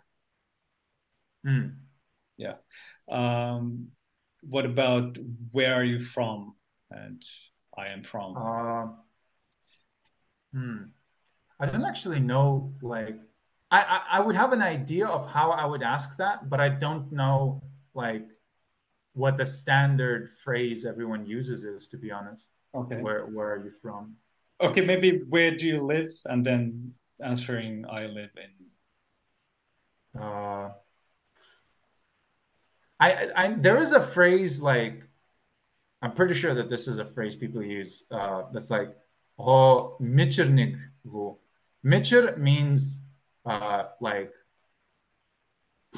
like from where, I think, Mhm. and then michirnig is like specifies like belonging to that place. So if I'm Mm. saying like ho michernigvu, it's like you are belonging to which place? Is it Michernik a bit like Shushin in Japanese or totally? No, no, no, no, No, no. no, Because no. it's like about because shushin in Japanese that's like your place of birth, but Yeah, that's it's not about that in Chechen. It's just yeah, like yeah. from where basically. Okay, yeah. Ho Michernik Wu. Yeah, I think that would be the phrase, but because I haven't like lived in Chechnya for a Yeah, long time and like used Chechen in everyday life like that. I don't really know if that's the standard phrase everyone uses. So take that one with a grain of salt. yeah. Okay. And how do I answer? I live in Finland. Um, hmm, I actually don't know how I would properly say that. Uh, You can also tell something that you remember and you think are useful. I honestly can't think of it from the top of my head. Yeah, Like you'd have to use some sort of grammatical ending with the place you're from, yeah, and don't I don't know how that grammar works. yeah, yeah, yeah. Unfortunately, Well, it yeah, no feels bad problem. because it's my Yeah, native language, but yeah, no problem. I actually had one friend of mine who lives here in Finland.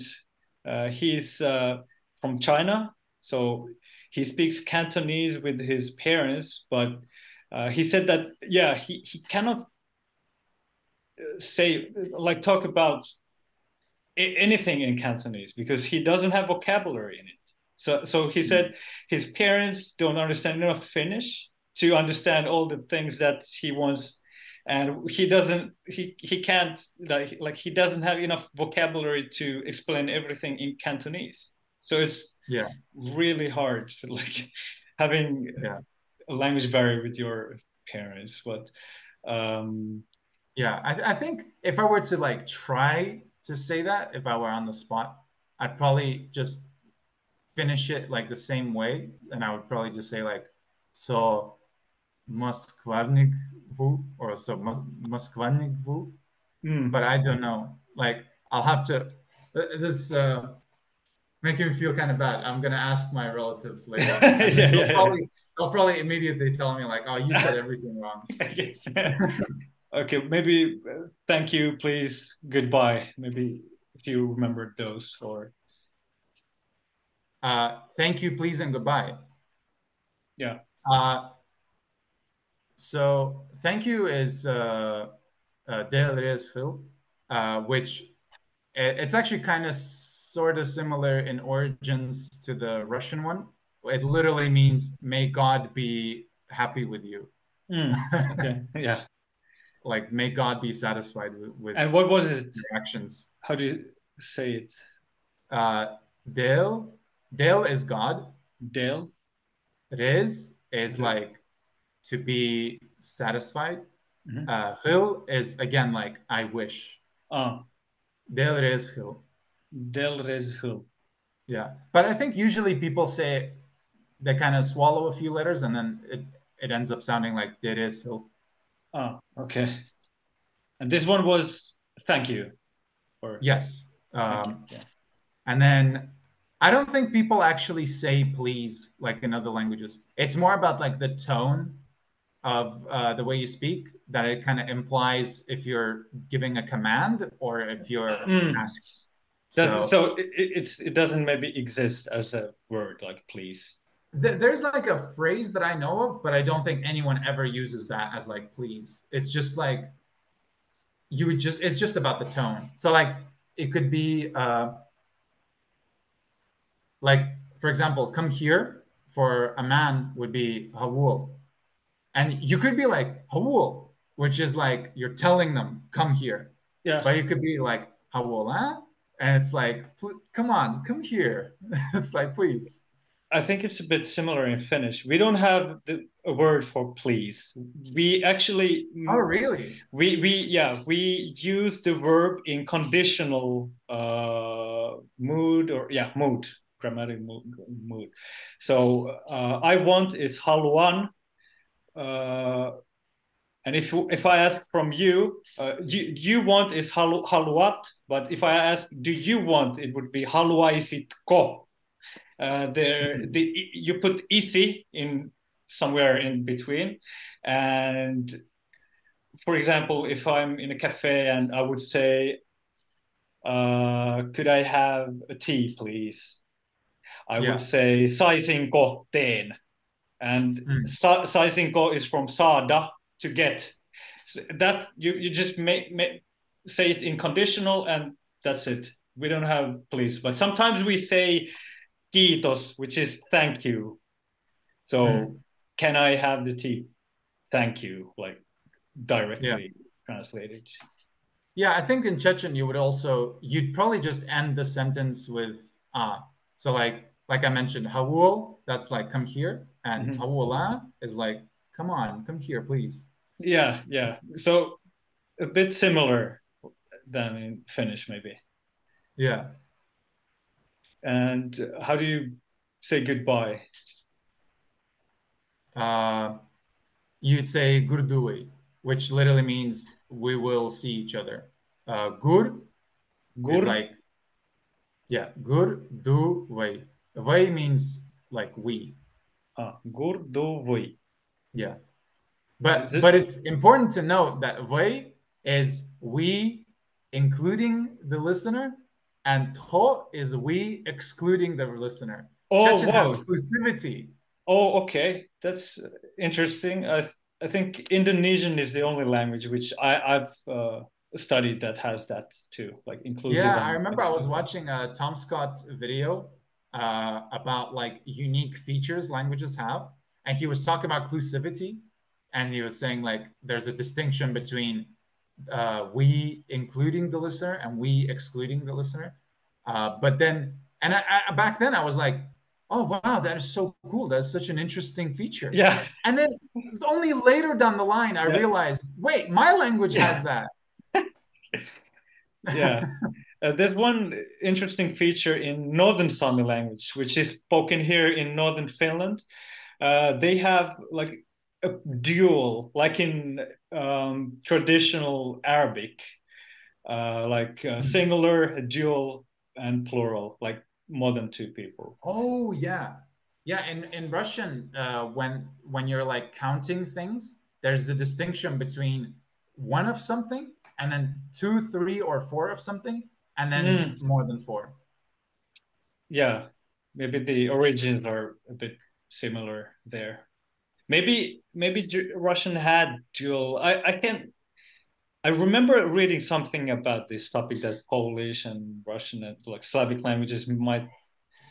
I'm not sure now, but maybe they had dual, and that's why the Russian numbers are weird. And I have to now always think what to say Yeah, after the different numbers. Like, is it miliona, million, or miliona for God, yeah. Goda, Liat, Even and Russians make mistakes with that all the yeah, time. Like yeah. it's very complicated that every number has to be, and like every section of the number, right? Like if you're Mm-hmm. saying 1,234, Yeah, you have to change the 1,000, the 200, the 30, and the 4. And like each of them changes based on the gender, based on the like the case, and so on and so forth. It's so complicated. yeah, yeah. It's quite complicated, but maybe not even that as complicated than Finnish numbers. Okay, we don't have that kind of thing, but Finnish numbers, we have to conjugate them in all the cases. And if the number is really long, for example, let's say 999 is 999. And then if you use it in a phrase, you might have to conjugate it. So then it might become 999 and continue. And you know, you might have to conjugate that in all the 15 depending on where you use the number. So I think that might be even harder. Yeah. Yeah. Yeah. Russian obviously can't compete with Finnish in terms of complexity when it comes to grammar. Yeah. Is there any final word about the Chechen language? Any, unique word that you cannot maybe translate to other languages that's unique in Chechen? Um, hmm. There is one unique word that I don't really know how to describe it. The word is ruk, and it's to do with like manners and like kind of understanding another person and trying not to act in a way that would be sort of impolite Mhm. and yeah, it's like ruk. It's this Rulk. really kind of important part of Chechen culture. There's actually some, even though like Chechens and Japanese people are very, very different, there are some similarities that I found between Chechen culture and Japanese culture. Also, actually, one random thing that's also similar is I've noticed Chechen uses like onomatopoeia a fair bit, like Japanese does as well. Mm. Like, for example, if you want to say like, I don't know, if you want to add kind of like pizzazz to something, you want to add kind of emphasis to something. There's this onomatopoeia that goes uh, like horchal, which is well, it's not. There's no way to translate it. It's just like I Yeah. said, it kind of adds emphasis and kind of adds a bit of pizzazz, and Yeah. and that's just one example. Like I mean, Japanese is on another level. It Mhm. uses onomatopoeia for absolutely everything, Yeah. but Chechen also has a fair bit of it. Horchal. So you would just Horchal, yeah. horchal. So you emphasize things and say it's before or after the word, maybe, or how? I don't know how to explain the Yeah. use of it, to Okay. be Okay. honest. Yeah. Yeah. There's like it's just like kind of a phrase people use, but like I don't know how to explain what it really means. You just have to hear it a lot in use. Yeah, and you mentioned that Japan and Chechnya have some similarities. Does it have maybe something to do with the like Japan has the honorific system, and I've heard that in Caucasus area, like honor is really important, and Yes, yeah. So that's one thing. Like age is really important. Like you really have to respect people older than you. Uh, there are things with like it's not quite a language difference, like I mentioned. Well, like Japanese has a distinct difference between the way you speak formally Mhm. and informally. Yeah, Chechen doesn't quite have that, but like there's still a very like noticeable cultural emphasis on like that Ahok thing that I mentioned. yeah, That's also something that you would find in Japanese culture, where you have to be really conscious of like the other people and try not to kind of offend them, try to be conscious of how you, um, you know, not trying to be polite around them and respecting them.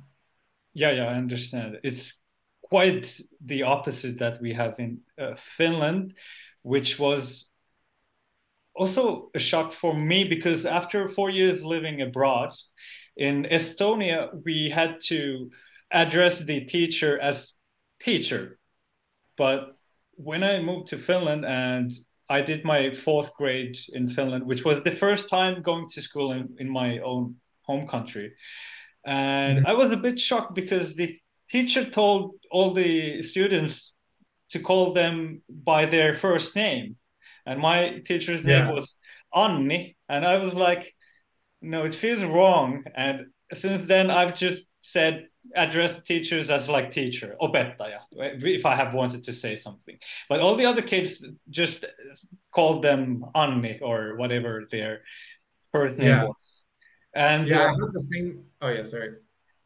yeah, one more thing. When my friend was in the embassy of China, working there, and the Finnish ambassador was there, and my friend noticed how everyone addressed him so politely, but this guy told my friend, just call me Pekka. Like come on, it makes me feel awkward if you call me sir or something, because we don't do that in Finnish. And she told that it was such an absurd moment, like everyone else was so like respectful and polite, and to Yeah. her it was just like, yeah, call me Pekka.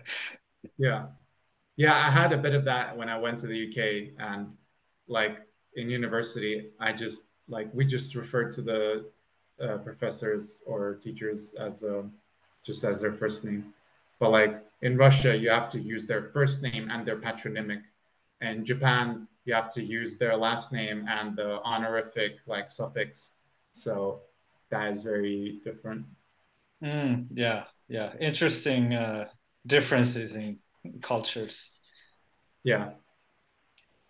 Okay, I think that was all I had to say.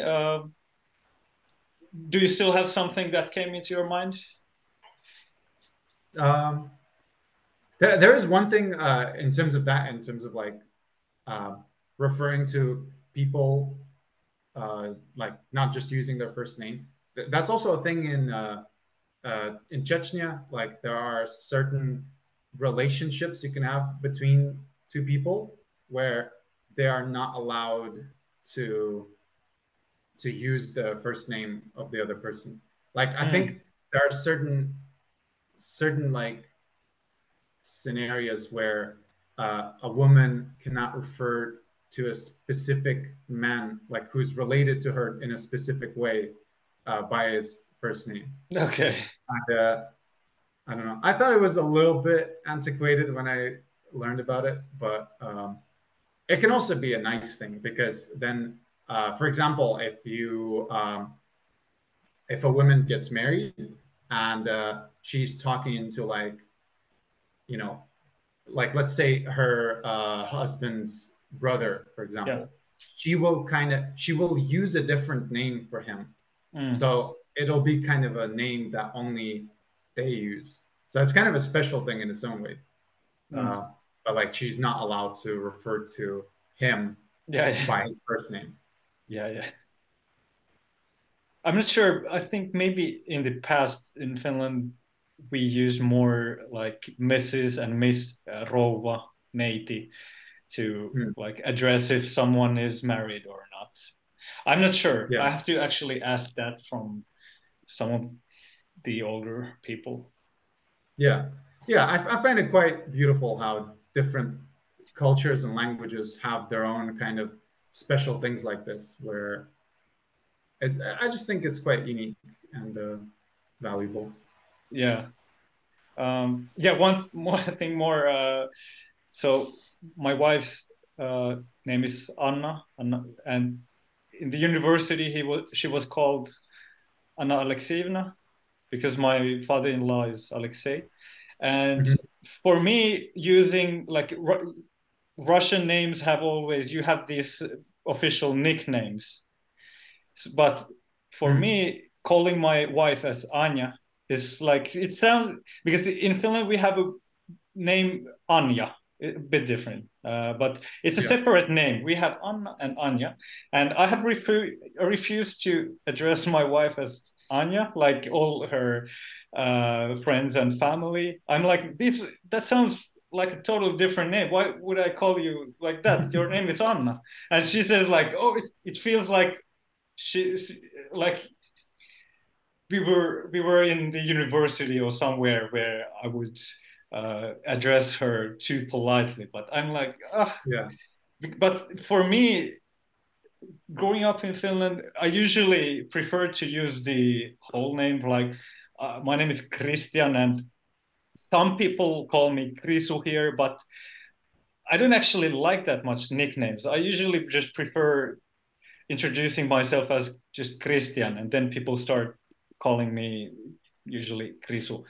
So in case of my wife, her name is so short. So I'm thinking, why should I use a nickname? But she sometimes complains like, Yeah, that sounds too official to me. I can But understand. I can understand how she feels, but then also I have never really had this problem because I don't have a Russian name. My name is Chechen, mm, and actually I have kind of the opposite problem where people oftentimes think that Deni is a nickname for something longer, but no, um, it's just my full name. oh yeah, yeah. Now we also had the problem of picking the name for our son, and she was thinking, no, that one isn't good because I don't like that nickname. And I was like, yeah, it's Yeah, interesting. Anyways, thanks for coming to my podcast and talk about your language journey, your background, and everything. I learned a lot about Chechen culture and the language, and yeah, it yeah. was really. Thank you for having me. That's the first time that I really got to talk about my culture that in depth, actually. Oh, really? Yeah, I Yeah, yeah. guess. What Because what were usually people don't ask that many questions. okay? What were the previous podcasts about where you were the guest? Was it more focused on a certain topic in language learning, or? Actually, those were specifically about Japanese Oh, learning. yeah, yeah, yeah. Then I understand. Hmm. Yeah. And yeah, I actually think I found you when I found the interview with Steve Kaufman. And Oh yeah, yeah, yeah, I heard that, yeah, you have learned Japanese and lived here and there, and you like your first language was Chechen. And I thought that, yeah, it would be interesting to uh, talk with you with all those stories. So it was really interesting. And my goal is actually to have guests from every country to talk about their language background, and I think in this way I also learn about the language education in different countries, and yeah, a lot of interesting things how different and maybe similar different countries are around the world. yeah, yeah. I think it's a very interesting thing you're doing. So good Yeah, luck thank you. with your podcast. Thank you, and thanks for everyone for listening. And we will see you in the next episode again. Bye.